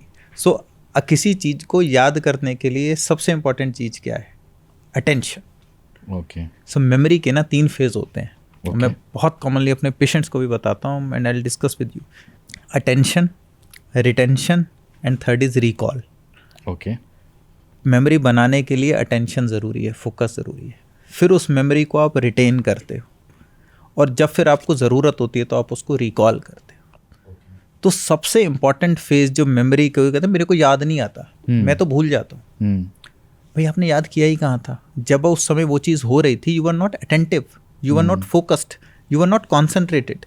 Because you are not concentrated, you did not even form the memory. आपकी मेमोरी बनी ही नहीं है, तो फिर आपको याद कहाँ से आएगी? बच्चे आर वेरी फोकस्ड, वो they live in the moment. ऐसा नहीं है कि मेरा बच्चा 3 साल का होने वाला है, मैं जब उसके साथ खेल रहा होता हूँ तो वो मेरे साथ ही खेल रहा होता है. वो मेरी तरह नहीं होता कि मैं उसके साथ खेल भी रहा हूँ और मेरे दिमाग में अस्पताल भी चल रहा है. ठीक है. तो आपका फोकस नहीं है, आपका फोकस अटेंशन नहीं है, इसलिए आपको याद नहीं रहता. इसलिए बोला जाता है कि 15 मिनट या 1 घंटा टीवी चला के पढ़ने से अच्छा है कि आप 5 मिनट फोकस होकर शांति से पढ़ो. तो वो बहुत ज़रूरी है. तो जो मेमोरी वाला है, जो आपने मुझे सवाल पूछा कि आपको क्यों नहीं याद होता, हमें इसलिए याद नहीं होता कि we are not as focused, as concentrated as we were when we were young. And that is the reason we think that हमको उतना अच्छे से नहीं हो रहा. हमारा दिमाग है अभी भी शार्प है, उतना ही शार्प है. It's just that we need to be more focused and more attentive. But at the same point of time आपको ये भी समझना होगा, जब बड़े होते हो तो बहुत सारे और चीज़ें भी आ जाती हैं ज़िंदगी में जिनके लिए आपको ध्यान देना है. बट दैट डजंट मीन कि आपका मेमोरी ख़राब हो गया है. हाँ, एज बढ़ती है, जैसे एक after a certain age obviously अगर आप ब्रेन को यूज़ नहीं कर रहे हो तो मेमोरी कम तो होने ही लग जाएगी. तो मेमोरी को लेकर एक चीज़ और आती है कि कोविड आया, कोविड के बाद हम लोगों ने उसके वैक्सीन लिए, वैक्सीन के लेने के बाद अब लोगों को लग रहा है कि उनकी मेमोरी उतनी शार्प नहीं रह गई है.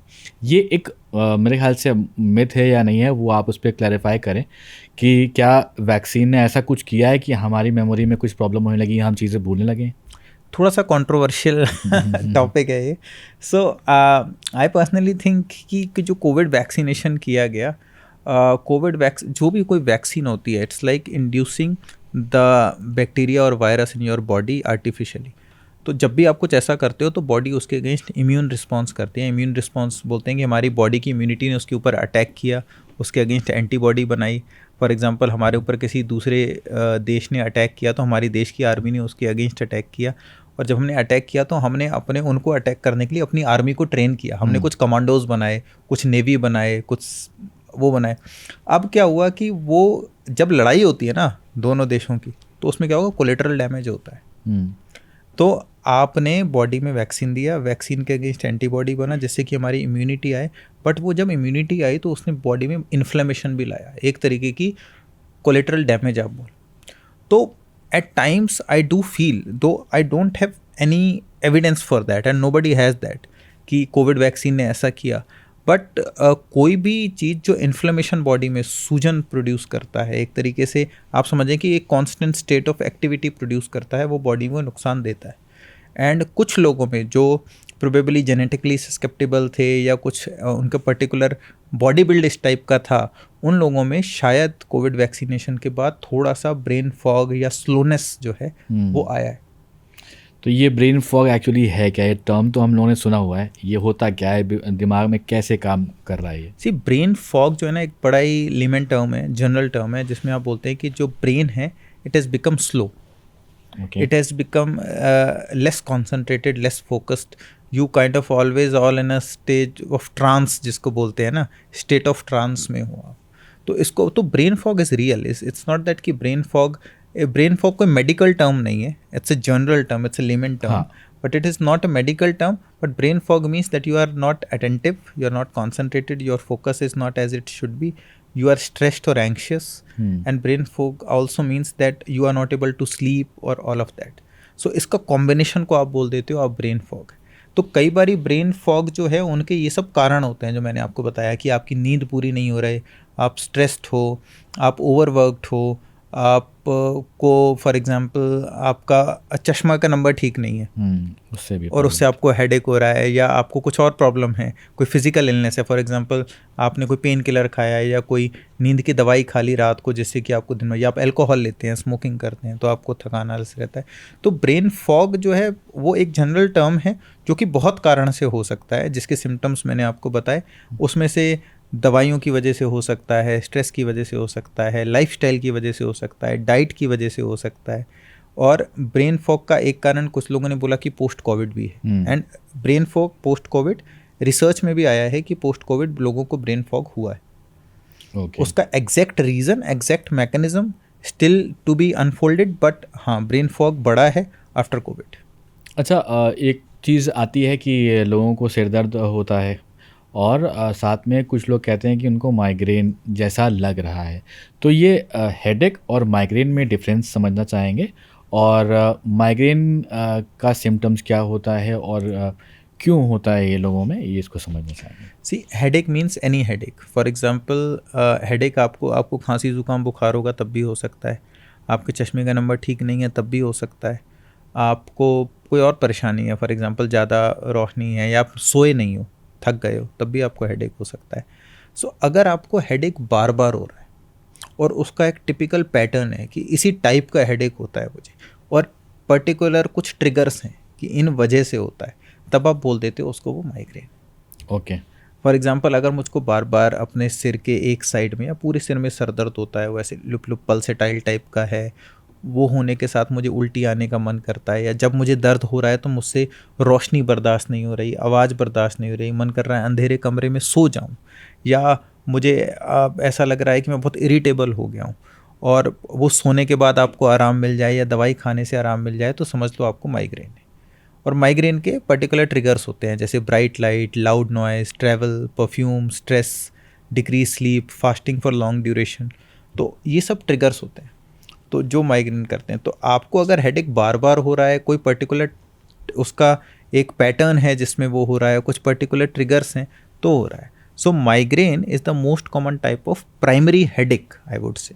ओके। तो when I say headache, primary headache मतलब सेकेंडरी हेडेक्स भी होते हैं। सेकेंडरी हेडेक मतलब साइनस की वजह से हेडेक हो गया, विजन के प्रॉब्लम की वजह से हेडेक हो गया, नींद कम होने से हेडेक हो गया। But migraine is the most common type of primary headache, but that doesn't mean that every headache is migraine. So mostly migraine is less common than the secondary headaches.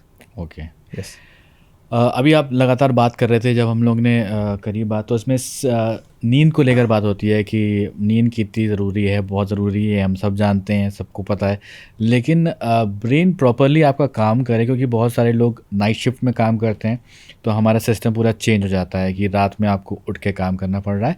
तो कितनी नींद हमारे दिमाग के लिए बहुत ज़्यादा ज़रूरी है कि वो प्रॉपरली काम कर सके? At least 6 to 8 hours minimum. So and the sleep में सिर्फ ड्यूरेशन मैटर नहीं करता, ड्यूरेशन के साथ साथ क्वालिटी ऑफ स्लीप भी मैटर करता है. फॉर एग्जांपल आप 6-8 घंटे सो तो गए, लेकिन आप बीच बीच में उठ रहे हो, बीच बीच में सो रहे हो, आपकी पैची स्लीप है, ठीक है, या आप कुछ आपको शोर हो रहा है, डिस्टर्बेंस हो रहा है, तो वो भी रिफ्रेशिंग स्लीप नहीं होएगी. तो स्लीप में 2 चीज़ें ज़रूरी हैं, एक ड्यूरेशन ऑफ स्लीप और दूसरा है quality of sleep. So both are very important.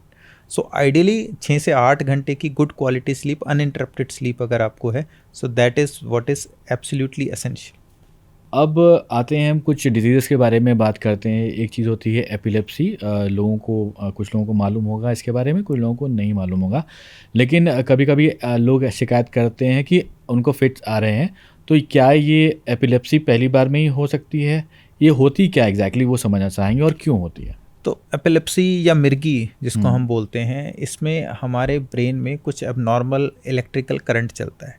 तो आप ऐसे समझो, ब्रेन में हज़ारों करोड़ों अरबों कनेक्शंस हैं और उन कनेक्शंस में लगातार इलेक्ट्रिसिटी चल रही है, खूब इलेक्ट्रिकल एक्टिविटी चल रही है. अगर उसमें से कहीं शॉर्ट सर्किट हो जाएगा तो सडनली ब्रेन में एक करंट रिलीज़ होगा, और जब वो ब्रेन में करंट रिलीज़ होगा तो आपको एकदम ब्रेन फ्यूज़ उड़ जाएगा, ऐसा समझो. ओके. और उस समय आपको हाथ पैर भी टाइट हो सकते हैं, फ्यूज़ उड़ गया तो आप बेहोश भी हो सकते हो, और इस चीज़ को हम फिट या दौरा बोल देते हैं.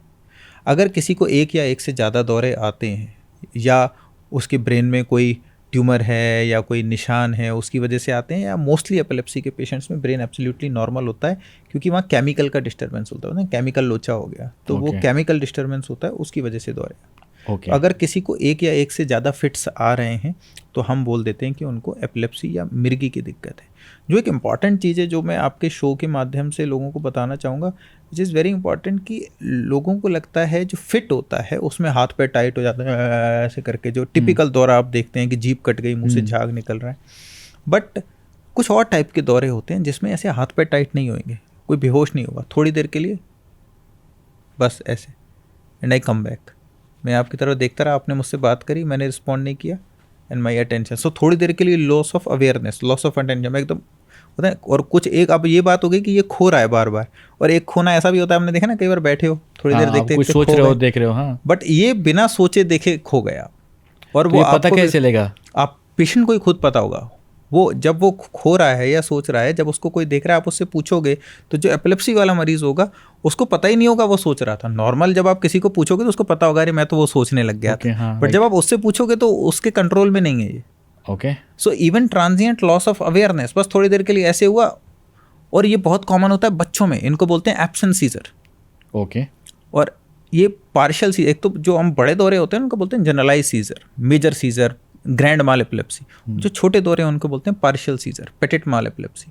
इसमें क्या होता है, आप पूरे हाथ पे टाइट नहीं होंगे, आपकी थोड़ी देर के लिए बेहोश होगी, या कुछ लोगों में ऐसे होता है, बस दौरा आया खत्म. अच्छा. ओके. ये दौरे का पार्ट हो सकता है और इन्हें बार बार हो रहा है. बच्चों में बहुत कॉमन होते हैं पार्शियल एपिलेप्सीज जो हैं, एब्सेंट सीजर्स हैं, बच्चों में बहुत कॉमन होते हैं. पता होता है बच्चे क्लास में पढ़ रहे हैं, टीचर का कंप्लेन आया, बच्चा ध्यान नहीं देता है, वो पता चला कि उसको एब्सेंट सीजर हो रहा है, वो बीच बीच में खो जाता था, वो पढ़ा रही है, उससे मिस हो गया. तो ये जब आप पूछते हो पेशेंट से तब आपको पता चलता है. Most of the times fit, जो बड़े फिट होते हैं उसके मरीज तो हमारे पास जल्दी आ जाते हैं. जो ये छोटे दौरे होते हैं ना, इनका ना पेरेंट्स को पता चलता है ना बच्चों को पता चलता है, और मरीज हमारे पास बहुत लेट आता है. इसीलिए तो मैंने आपसे सवाल पूछा कि ये किसको पता चलेगा, क्योंकि अगर फ्रैक्शन ऑफ सेकंड्स के लिए अगर वो जा रहा है तो शायद मेरे लिए भी समझना मुश्किल हो जाएगा कि सामने वाला. एक्जैक्टली. तो जब भी आप कुछ आपको ऐसा लगे कि कुछ एबनॉर्मल है, you should consult A doctor. And actually इसीलिए इंपॉर्टेंट है कि अब ये आपको चैट जीपीटी नहीं बता सकता. हाँ. कि ये पार्शियल सीजर है या ये ऐसे नॉर्मल खोना है. हाँ. ये आपको एक डॉक्टर ही बताएगा, प्रॉपर हिस्ट्री लेके, सिम्टम्स पूछ के, आपसे बात करके. ओनली देन ही will be able to conclude कि सीजर है या नहीं. अच्छा, अल्जाइमर और डिमेंशिया, ये क्या चीज़ें होती हैं? क्या दोनों में डिफरेंसेस हैं? क्या कुछ होता है? सी, डिमेंशिया एंड अल्जाइमर डिफरेंट है. डिमेंशिया मतलब भूलने की दिक्कत. अब भूलने की दिक्कत बहुत सारे कारण की वजह से हो सकती है, जिसका प्रमुख कारण, जो मेन इंपॉर्टेंट रीज़न है, one of the most important reason है, वो अल्जाइमर डिजीज़ है, जो कि एक टाइप की डिजीज़ है. जैसे मैंने आपको बताया, सर दर्द 100 वजह से हो सकता है, उसमें से एक मेन इंपॉर्टेंट कारण माइग्रेन है.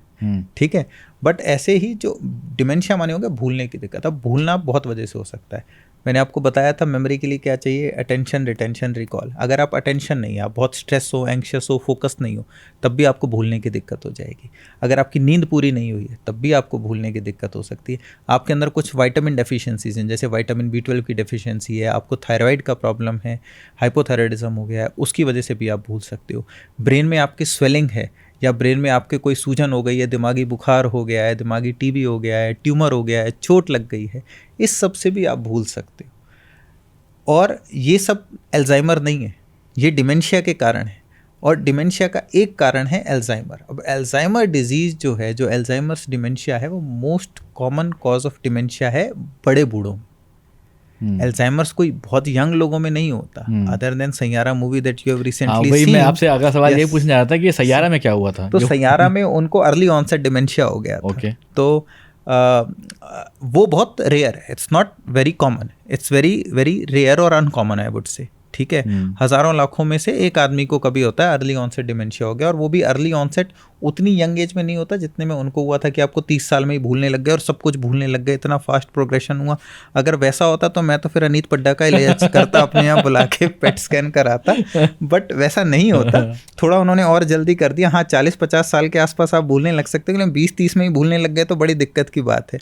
और जो उन्होंने एज बताई थी उसमें आई वुड प्रिज्यूम कि करीब 30 साल के थे। तो जनरली जो डिमेंशिया, अल्जाइमर डिमेंशिया का मोस्ट कॉमन कारण है एल्डरली में। उसमें क्या होता है, एज बढ़ने की वजह से आपका ब्रेन श्रिंक करता है, और ब्रेन की सारी कैपेसिटीज़, ब्रेन क्या क्या काम करता है, देखना, सुनना, समझना, बोलना, चीज़ों को याद रखना, ये सब कम होने लग जाता है। आपका जजमेंट कम हो जाएगा, आपको रास्ते याद नहीं रहेंगे, आपको लेफ़्ट राइट का ओरिएंटेशन भूलने लग जाओगे, आपको शब्द ध्यान नहीं आएंगे।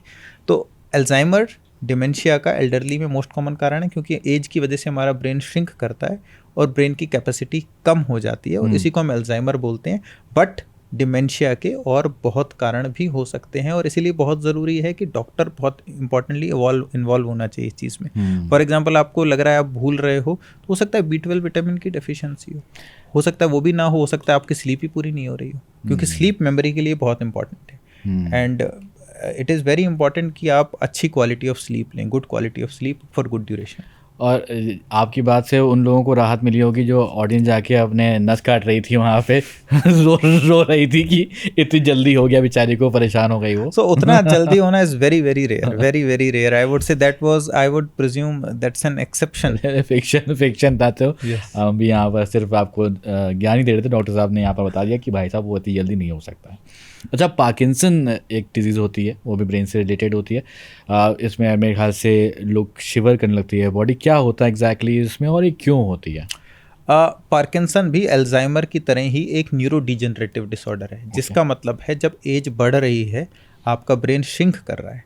अब ब्रेन में दो तरीके के केमिकल्स होते हैं, एक पॉजिटिव केमिकल्स जो सिग्नल बढ़ाते हैं और नेगेटिव जो कंट्रोल करके रखते हैं। इन्हीं पॉजिटिव केमिकल में से एक केमिकल होता है डोपामीन, जो कि एक पॉजिटिव हार्मोन है। हमने बोला ना कि डोपामीन आ गया, मज़ा आ गया है। सो डोपामीन जो होता है वो एक पॉजिटिव केमिकल है। कुछ लोगों में एज बढ़ने की वजह से ब्रेन श्रिंक करता है, और ब्रेन के कुछ पर्टिकुलर ऐसे हिस्से जहाँ से कि डोपामीन निकलता है वो ज़्यादा श्रिंक कर जाते हैं। तो उसका आउटकम क्या होता है कि आपको डोपामीन कम हो गया। तो ब्रेन से जो पॉजिटिव सिग्नल है, क्योंकि डोपामीन एक पॉजिटिव, फिर से करते हैं, चलिए। सो ब्रेन में दो तरीके के केमिकल हैं, पॉजिटिव और नेगेटिव। तो डोपामीन एक पॉजिटिव केमिकल है जो ब्रेन से बनता है, जो आपको पॉजिटिव सिग्नल देता है। कुछ हर किसी में जैसे एज बढ़ती है तो ब्रेन श्रिंक करता है। तो पार्किंसंस के पेशेंट्स में स्पेशली जो ब्रेन के वो हिस्से हैं जहाँ से डोपामीन निकलता है वो ज़्यादा श्रिंक कर जाते हैं। ओके। तो आपके ब्रेन से डोपामीन आना कम हो जाता है। ओके। उसकी डोपामीन क्या था? Positive hormone. डोपामीन आना कम हो गया तो आप क्या होगे? स्लो हो जाओगे। ओके। आपकी वॉक स्लो हो जाएगी। जो आप नॉर्मल चाल तेज में, एक पॉजिटिव करंट जो आना था अब वो नहीं आ रहा, उतना अच्छा नहीं आ रहा जितना आना चाहिए। तो आप धीमे धीमी चाल से चलने लग जाओगे, छोटे छोटे कदम से चलने लग जाओगे, थोड़ा आगे झुक के चलने लग जाओगे। और जो आपने बताया हाथ में कंपन होता है, तो कंपन एक लक्षण है पार्किंसन का। बट ऐसा ज़रूरी नहीं कि सारे पार्किंसन के पेशेंट में कंपन हो। ओके। कुछ लोगों में कंपन होता है, कुछ में कंपन ना हो के बस स्लोनेस आती है। अब इसमें प्रॉब्लम क्या होती है कि स्लोनेस तो वैसे भी एज बढ़ने की वजह से थोड़ी बहुत आई जाती है। अब कुछ लोग क्या समझते हैं कि ये तो एज बढ़ने की वजह से स्लोनेस है, लेकिन अगर वो slowness all of a sudden I है और बहुत जल्दी से बढ़ रही है तो आपको सोचना चाहिए कि हो सकता है आपको पार्किंसन हो, जो कि एक न्यूरो डिजेनरेटिव डिसऑर्डर है जिसमें ब्रेन श्रिंक होने से डोपामीन कम हो गया है और आपके बॉडी को सिग्नल नहीं मिल रहा है, और इसका इलाज है आप डोपामीन बाहर से दे दीजिए। ओके। और आजकल तो इतना अच्छा ट्रीटमेंट आ गया है कि जब दवाइयाँ काम नहीं कर रही तो हम ब्रेन में पेसमेकर लगा देते हैं, जिसको हम बोलते हैं डीप ब्रेन स्टिमुलेशन। आपने हार्ट का पेसमेकर सुना है ना? राइट। ये ब्रेन में भी लगता है और बिना सुलाए लगता है मरीज को, बिना बेहोश किए लगता है। पेशेंट जाग रहा है और उसी समय उसको जागते जागते उसके ब्रेन में पेसमेकर लगा देते हैं, बिल्कुल माइनर से थोड़े से इंसिजन देके, कोई बड़ा चीड़ फाड़ नहीं, कुछ नहीं। एंड और patient can get back to normal, क्योंकि वो जो डोपामीन का स्टिमुलेशन था हमने पेसमेकर से कर दिया। अब डोपामीन नहीं भी है तब भी ब्रेन स्टिमुलेटेड है। अर्ली साइंस क्या हो सकते हैं इसके, अगर किसी को होने वाली है, मेरे ख्याल से जितनी जल्दी पता चल जाए और ये उसका ट्रीटमेंट शुरू कर दे? अर्लीस्ट साइन है स्लोनेस। अगर कोई आदमी बहुत स्लो हो गया है या उसको बैठे बैठे ऐसे ऐसे ऐसे ऐसे ऐसे आपका हाथ जो है ऐसे ऐसे हिल रहा है, कांप रहा है, हाथ पैर में कंपन, धीमापन, झुक के चलना, छोटे छोटे कदम के साथ चलना, ये अर्लीस्ट साइन सिम्टम।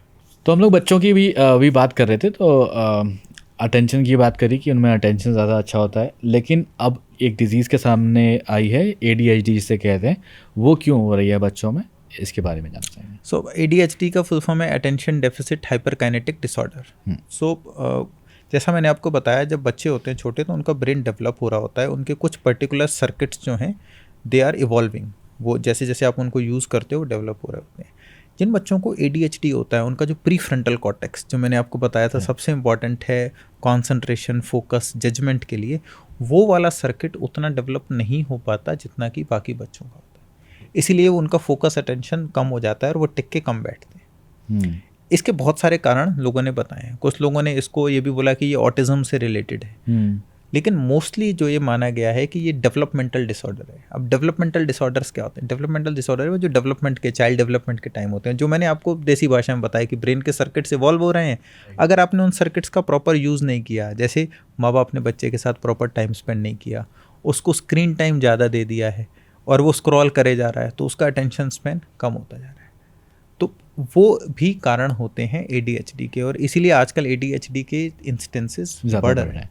एक चीज़ और आती है कि अगर हमने स्क्रीन टाइम बच्चे को ज़्यादा दे दिया है, एक तो उसको लोग बहुत ज़्यादा रिलेट करने लगते हैं कि आप स्पीच डिले हो जाता है उसमें। तो एक चीज़ समझना चाहेंगे कि जो कार्टून्स में इतने ज़्यादा कलर्स का इस्तेमाल करते हैं, वो कलर्स आपके दिमाग पे क्या असर करते हैं? बहुत ज़्यादा स्टिमुलेशन हो जाता है ज़्यादा कलर से, ठीक है। सो जैसा आपने बताया कि कलर सब बहुत ज़्यादा स्टिमुलेशन हो रहा है आपके ब्रेन को, ये कलर वो कलर, ब्राइट कलर आ गए, लेकिन उससे फिर आप क्या होगा कि आपका brain is too much activated, वो भी प्रॉब्लम है।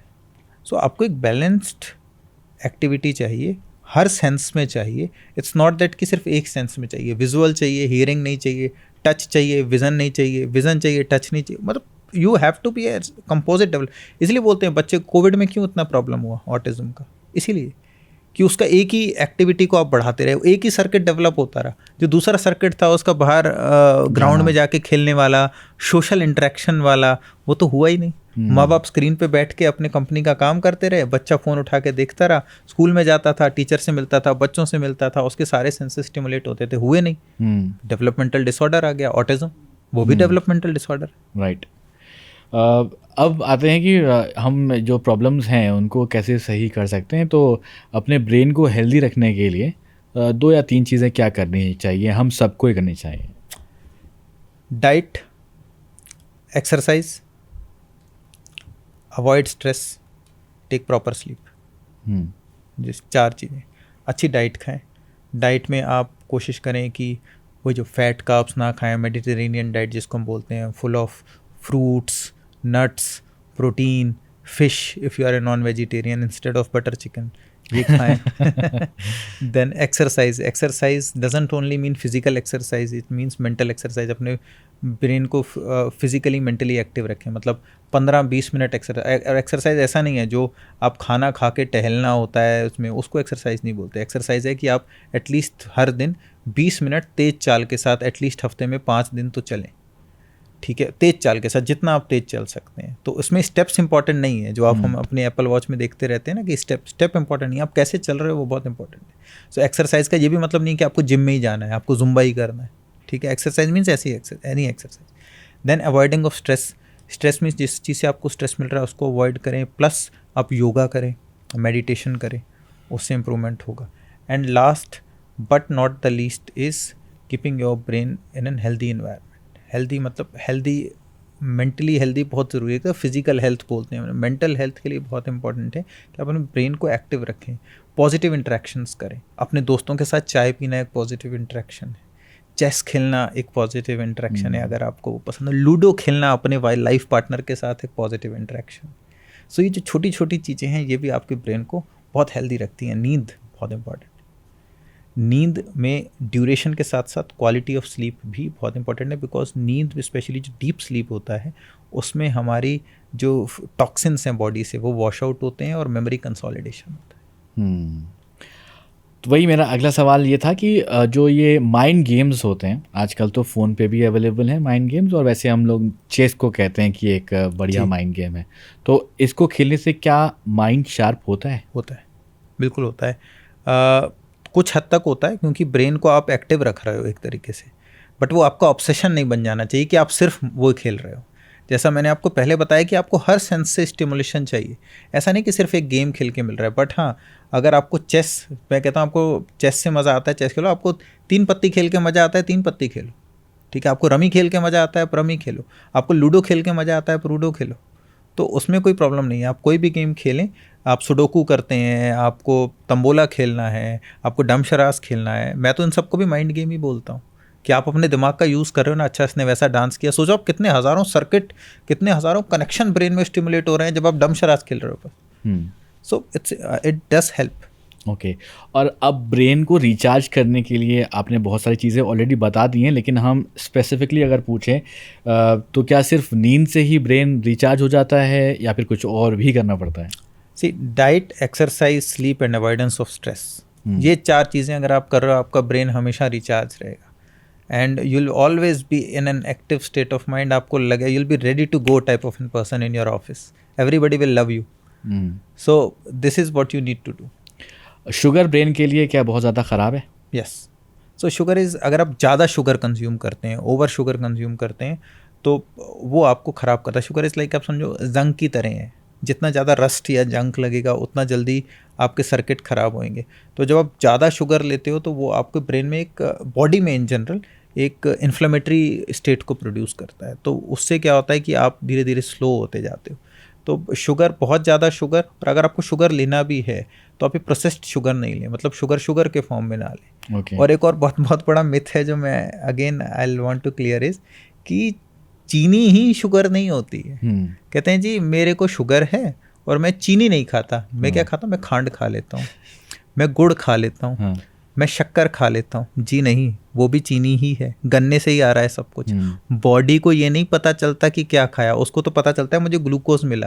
अब ग्लूकोज कैसे गया, शक्कर के फॉर्म में गया, गुड़ के फॉर्म में गया या चीनी के फॉर्म में गया, तो उसको पता नहीं चलता। शुगर तो रिफाइंड वर्जन है। इनफैक्ट कई बार तो आपको ये होता है कि आप कुछ जो altered form of dietary consumption कर रहे हो, जिसका एक एग्जांपल है सेंधा नमक, वो आपको नुकसान देता है क्योंकि एक जो जनरल नमक है वो प्योर फॉर्म ऑफ सॉल्ट है, इट्स लाइक डिस्टिल्ड एल्कोहल, ठीक है। और एक हो गया सेंधा नमक, वो इम्प्योर फॉर्म ऑफ सॉल्ट है, उसमें इतनी इम्प्योरिटीज़ है, उससे स्टोन बनने के चांसेस होते हैं, प्लस उसमें आयोडीन नहीं है, कम है, तो उससे भी आपको प्रॉब्लम होएगा। इट्स लाइक देसी दारू, ठीक है। सो ये भी एक बहुत बड़ा मिसकंसेप्शन है। मेरे घर में मेरी मम्मी ने ही नॉर्मल सॉल्ट को सेंधा नमक से रिप्लेस कर दिया था, जो मुझे 3 महीने बाद पता चला। मेरा बच्चा 3 साल का है, उसको आयोडीन ज़रूरत है, नॉर्मल सॉल्ट में आयोडीन है, सेंधा नमक में तो है नहीं, उसका ब्रेन डेवलपमेंट में तो पीछे हो जाएगा।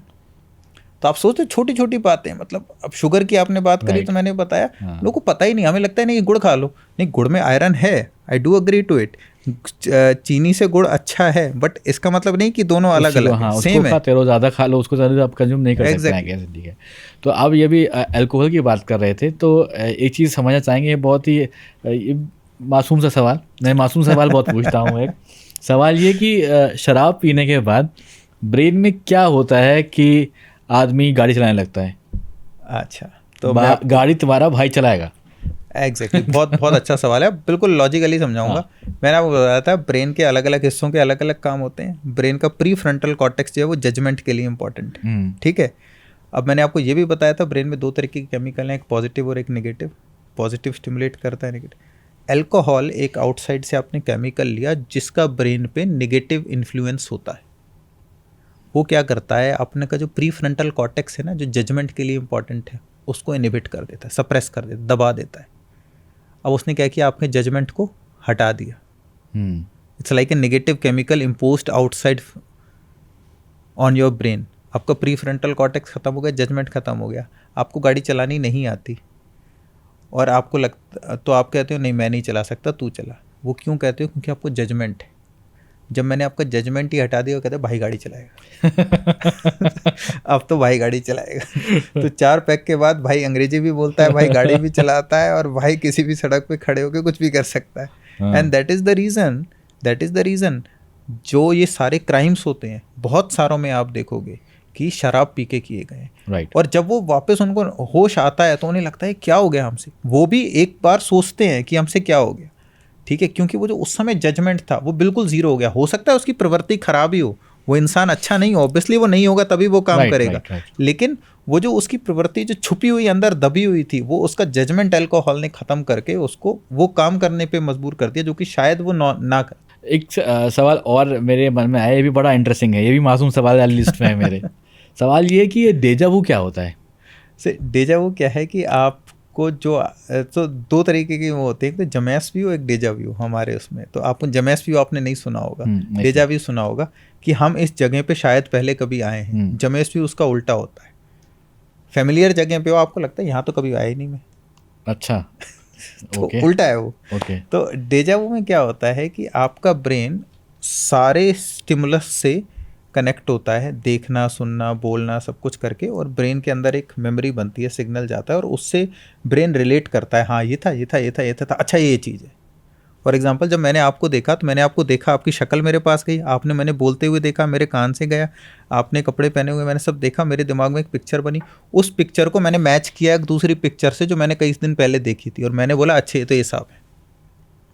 तो ब्रेन क्या करता है, यूजुअली जब आप किसी ऐसी जगह पे जाते हैं जो कि थोड़ी बहुत मिलती है किसी एक पास्ट एक्सपीरियंस से, तो ब्रेन उन कनेक्शंस को कई बार आपस में क्लोजली रिजेंबल करती है ना, तो आपको लगता है ये तो वही है, बट वो उसकी क्लोजली रिजेंबल कर रही होती है, वो एग्जैक्टली वो नहीं होती। तो आपको लगता है हाँ हम तो यहाँ पहले कभी आए थे, आप एक्चुअली उस जगह नहीं आए थे, शायद आप उससे एग्जैक्टली या बहुत क्लोजली मिलती हुई जगह पे गए थे, और ब्रेन के सर्किट्स को ऐसा लग रहा है कि हाँ आप वहाँ आए थे, क्योंकि ब्रेन ने वो जो पुरानी मेमोरी उस जगह की थी उसको इससे मिस इंटरप्रेट कर लिया। तो ये समझ लीजिए ब्रेन का ना एबनॉर्मल कनेक्शन है, ये एबनॉर्मल इंटरप्रिटेशन हो गया।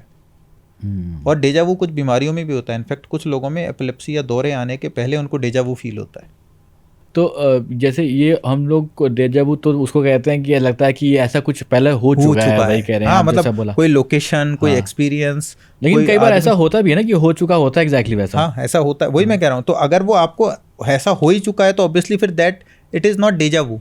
लेकिन देन अगर वो नहीं हुआ है फिर भी आपको लग रहा है कि वैसा ही कुछ हुआ है, तो वो एग्जैक्टली डेजा वू हो गया, क्योंकि ब्रेन ने उसको ऐसा लगा, रिलेट कर दिया 2 अनलिंक्ड चीज़ों को या क्लोजली लिंक्ड चीज़ों को एक दूसरे से रिलेट कर दिया। आजकल अमीर आदमी ब्लैक कॉफ़ी ज़रूर पीता है, तो ये जो ब्लैक कॉफ़ी या ब्लैक कॉफ़ी है वो आपके दिमाग में क्या कर रही है? क्या उसके लिए अच्छी है या शार्प बना रही है आपके दिमाग को? Again a very good question. So जो ब्लैक कॉफ़ी है that is one of the biggest fat burners. So अच्छी तो होती है बट, और ब्रेन में भी कैफ़ीन जो है इट्स एन स्टिमुलेंट। तो मैंने वही केमिकल बता रहा हूँ ना, brain caffeine is a stimulant, वो आपको ब्रेन को एक्टिव कर देता है, ठीक है। लेकिन वो ब्लैक कॉफ़ी का अमाउंट बहुत ज़रूरी है कि आप कितना लेते हैं।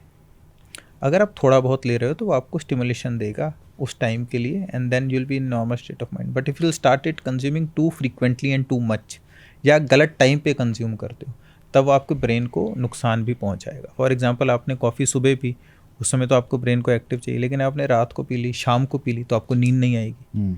आपको हो सकता है वो कॉफ़ी जो एक डायूरेटिक की तरह काम करता है, आपको रात भर वॉशरूम जाना पड़े। सो ये सब प्रॉब्लम्स होते हैं। तो coffee is an stimulant, caffeine is an stimulant, and if you want to drink coffee it is better to drink black coffee. But कुछ चीज़ें, कुछ रेड वार्निंग्स हैं इसमें। फॉर एग्जांपल अगर किसी को कार्डियक डिजीज़ है, किसी को बहुत ज़्यादा बीपी की दिक्कत है, तो वो अवॉइड करें, बिकॉज कैफीन अगेन वो बीपी भी बढ़ा सकता है आपको जब आपको स्टिमुलेट करेगा, आपके हार्ट बीट में अरिथमिया जो रिदम की अबनॉर्मेलिटी है वो भी कर सकता है। तो इसीलिए हम अपने जी स्विच पेज हमारे प्लेटफॉर्म पे हर एक डॉक्टर को बुला के लाते हैं, उससे यही सवाल पूछते हैं ये भाई तुम्हारे पास कॉफ़ी तुम्हारे लिए क्या कुछ करती है, तुम्हारे हार्ट के लिए क्या करती है, तुम्हारे किडनी के लिए क्या करती है, तुम्हारे ब्रेन के लिए क्या करती तो है। ब्रेन को स्टिमुलेट करती है, but too much of stimulation is bad, so you can drink a cup of 2 of black coffee every day which is good for your brain, but if you do it more than that वो आपको नुकसान देगी। Okay, breathing exercise की लगातार हम बात करते हैं कि जिस तरह से योगा में अनुलोम विलोम कहते हैं कि बहुत अच्छी चीज़ होती है, आपके ब्रेन के लिए क्या ये एक्चुअली बहुत अच्छी चीज़ है और क्यों है?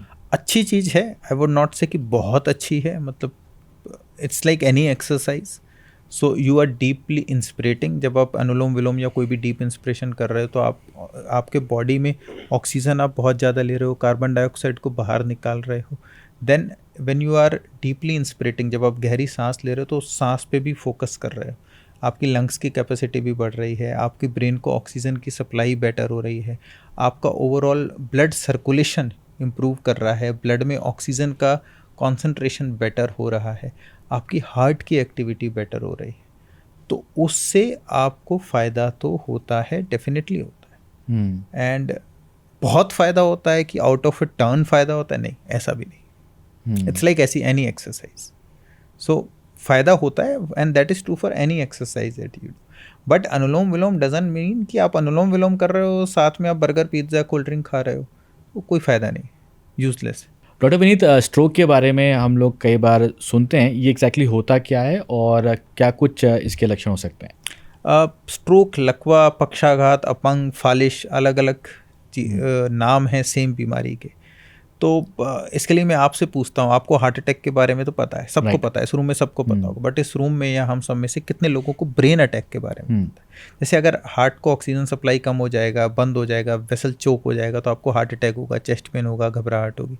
ऐसे ही अगर ब्रेन में ऑक्सीजन की सप्लाई कम हो जाती है, ब्रेन को ऑक्सीजन सप्लाई करने वाली ब्लड वेसल्स में ब्लॉकेज आ जाता है, तो ब्रेन को ऑक्सीजन नहीं मिलता और उसकी वजह से हमको स्ट्रोक होता है। अब ब्रेन के 2 साइड होते हैं, right and left. Right side brain का लेफ्ट साइड बॉडी को कंट्रोल करता है और लेफ्ट साइड राइट साइड। तो अगर ब्रेन में ऑक्सीजन सप्लाई नहीं मिलेगी तो बॉडी के एक पार्ट काम करना बंद कर देगा। अगर राइट साइड को नहीं मिल रही तो लेफ्ट साइड में काम करना बंद कर देगा और लेफ्ट में। तो आपको अचानक से आपके हाथ पैर में ताकत खत्म हो जाएगी, या अचानक से आपसे कोई चीज़ पकड़ी नहीं जाएगी, आप बोल नहीं पाओगे, चेहरे का टेढ़ापन हो जाएगा, आप समझ नहीं पाओगे, या अचानक से बैलेंस बिगड़ जाएगा। और इसका एक बहुत ईजी निमोनिक है, इसको बोलते हैं be fast, BEFAST। B for balance, अचानक से बैलेंस में प्रॉब्लम है। E for eye means vision, अचानक से धुंधला दिखने लग जाए, दो दिखने लग जाए। F इज़ फेस, चेहरा टेढ़ा हो जाए, एक साइड में इस तरीके से हो जाए। A is arm and leg, हाथ पैर में कमज़ोरी आ जाए। स्पीच इज़ ऐसे स्पीच माने बोलने या समझने में, देखो या तो आप बोल नहीं पा रहे हो या आप समझ भी नहीं पा रहे हो, या आप साफ से नहीं बोल पा रहे हो। And last is time, last T बहुत इंपॉर्टेंट है। अगर आपको ऐसा कोई भी लक्षण आता है BEFAS वाला, तो टाइम बहुत इंपॉर्टेंट है, क्योंकि अगर जैसे ही ब्रेन को ऑक्सीजन सप्लाई होती है, हर मिनट ब्रेन में 20 लाख सेल डेड हो जाते हैं। तो आप समझ सकते हो 20 लाख सेल डैमेज हो रहे हैं तो कितने करोड़ों अरबों कनेक्शंस खत्म हो रहे होंगे, क्योंकि एक न्यूरॉन एक कनेक्शन नहीं बनाता, वो कई कनेक्शंस बना रहे हैं। तो हज़ारों करोड़ों अरबों कनेक्शंस खत्म हो रहे हैं। जितनी जल्दी आप ऑक्सीजन सप्लाई रीस्टार्ट करेंगे उतना आप ब्रेन को बचा पाओगे। इसलिए अगर आपको ब्रेन स्ट्रोक के कोई लक्षण होते हैं तो उनको पहचान के जल्दी से हॉस्पिटल जाएं, क्योंकि पहले 4.5 घंटे के अंदर हम खून पतला करने का इंजेक्शन देते हैं, जिससे कि ये क्लॉट घोला जा सकता है। और अगर बड़ी नस बंद है तो उसमें पहले 24 घंटे तक भी हम टांग के रास्ते एक छोटी सी सुई डाल के बिना कुछ चीर फाड़ के इस क्लॉट को खींच के निकालते हैं, जिसको हम मैकेनिकल थ्रोम्बेक्टमी बोलते हैं। और अगर हम ये दोनों करा लेते हैं तो हम अपने ब्रेन को बचा सकते हैं। और अगर ऐसा नहीं होता तो ब्रेन इरिवर्सिबल डैमेज हो जाता है। And I will tell you, brain is the most tender organ of the body. इसीलिए आपने आँख के ट्रांसप्लांट, कॉर्निया ट्रांसप्लांट सुना है, लिवर ट्रांसप्लांट सुना है, किडनी ट्रांसप्लांट सुना है, हार्ट ट्रांसप्लांट सुना है, ब्रेन ट्रांसप्लांट सुना है? नहीं, क्योंकि जब तक आप ट्रांसप्लांट करोगे ब्रेन ही नहीं रहेगा। क्योंकि ब्रेन इतना कोमल है। और स्ट्रोक में यही होता है, ऑक्सीजन नहीं मिल रहा, आप जितनी जल्दी उसको रीस्टार्ट करोगे वो दिखा। अनफॉर्चुनेटली अवेयरनेस की बहुत प्रॉब्लम है इंडिया में। पेशेंट हमारे पास 2 दिन, 3 दिन, 4 दिन बाद आते हैं।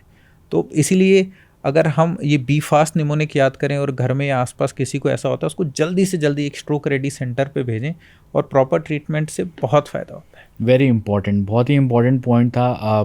Doctor Vineet, thank you so much यहाँ पर हमें टाइम देने के लिए, और बहुत सारे इंपॉर्टेंट पॉइंट्स को हमने यहाँ पर कनेक्ट किया है और इस पे बात करिए, लगातार उसको समझने की कोशिश करिए है।